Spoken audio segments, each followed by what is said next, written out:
अस्सलामुअलैकुम। Parasitic skin lesions हम कर रहे हैं, जिसमें लास्ट वीडियो में हम स्केबीज़ पढ़ चुके हैं इन डिटेल। अब बात करते हैं पेडिकुलोसिस कैपिटस की, जो कि हमारे पास लाइस इन्फेस्टेशंस होती हैं। तीन तरह की लाइस इन्फेस्टेशंस मिलती हैं humans. Number one is pediculus humanus capitis, that is the head louse. Then we have pthirus pubis, that is the pubic louse. And pediculus humanus corpus, that is the body loss.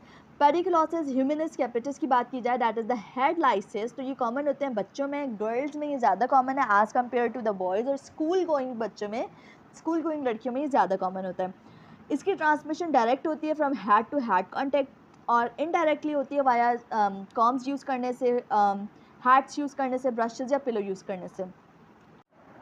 So clinical presentation की अगर बात की जाए, तो इसमें हमारे पास करेक्टरिस्टिकली इचिंग्स मिल रही होती हैं। इचिंग क्यों होती है कि जो हमारे पास लाइस का सलाइवा होता है ना, उसकी वजह से एक एलर्जिक रिएक्शन होता है और वो हमारे पास इचिंग कॉज करवा रहा होता है।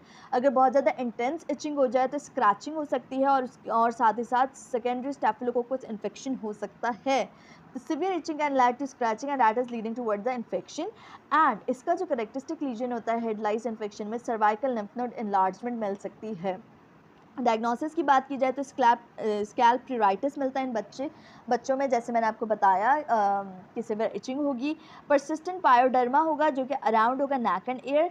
हेड लाइस इन्फेस्टेशन की डायग्नोसिस के लिए क्या होगा कि जब विजुअल इंस्पेक्शन की जाएगी तो उसमें वन लाइस नज़र आनी चाहिए।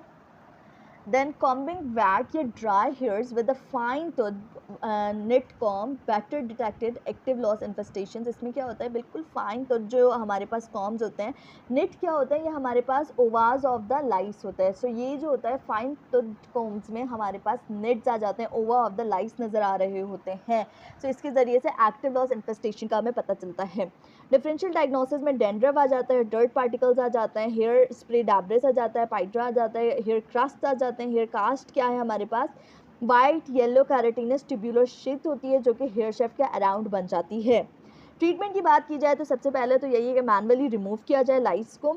उसके बाद जो है जो जैसे फाइन तो नेट कॉम्स जो मैंने आपको बताया उसके ज़रिए से रिमूव किया जा सके। फर्स्ट लाइन जो होती है ट्रीटमेंट में, दैट इज़ द डायमेथिकॉन 4% जेल, ये सिलिकॉन जेल्स होती हैं जो कि किल करती हैं लाइस को। अप्लाई किया जाता है ड्राई हेयर्स पर और लेफ्ट कर दिया जाता है ओवरनाइट, और 7 डेज़ बाद रिपीट किया जाता है। सेकेंड लाइन पे आ जाता है परमेथ्रिन 1 to 5% क्रीम। अल्टरनेटिव में फिनोथ्रिन दे सकते हैं या मैलाथोइन दे सकते हैं 0.5%। देन सेकेंड टाइप आ जाती है पेडिकुलोसिस कैपिटिस में, that is the Pethyrus pubis, that are pubic claws. So these lice are infecting those areas of the body that are the hair bearing areas side, जैसे pubic areas, axillary या eyelashes areas। इन्हें crab लाइस भी कहा जाता है क्योंकि slowly move कर रही होती हैं। इनकी ट्रीटमेंट में आप देते हैं टॉपिकल परमेथ्रिन 5%, 0.5% मैलाथोइन दे दी जाती है, और अगर हमारे पास आई लैशेज इन्वॉल्व हों और बहुत सीवियर इन्फेक्शन हो तो उसमें दे सकते हैं petrolatum only. Then at the end हमारे पास लास्ट बचा है pediculus humanus corpus, that is the body louse. These are the body lice जो कि वैक्टर होती हैं for 2 types of diseases. As a vector काम करती हैं ये। बॉर्टनेला क्विंटा इन्फेक्शंस जो होती हैं जो कि ट्रेंच फीवर और बैसिलरी एंजियोमेटोसिस कॉज करवा रहे होते हैं, उसके लिए ये एज अ वैक्टर काम कर रहा होता है। और रिकेट्सी प्रोवोज़ेकी जो कि टाइफस फीवर करवा रहा होता है, उसमें भी ये body lice as a vector काम करती हैं। ये लाइस क्या करती हैं, होस्ट की क्लोथ पर रहती हैं और फिर ये क्लोथ से ही पेनिट्रेट करके बाइट करती हैं स्किन को।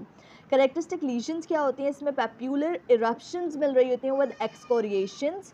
मैनेजमेंट कैसे की जाती है, जो कपड़े होते हैं जिन पे ये लाइस होती हैं रहती हैं, उन्हें हॉट वाटर में वॉश किया जाए या टिम्बल ड्राई किया जाए, या इन इन्फेस्टेड क्लोथ्स को एक सील प्लास्टिक बैग में बांध कर रख दिया जाए for 2 weeks.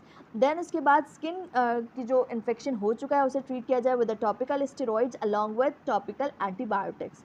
So this is all about pediculus infection.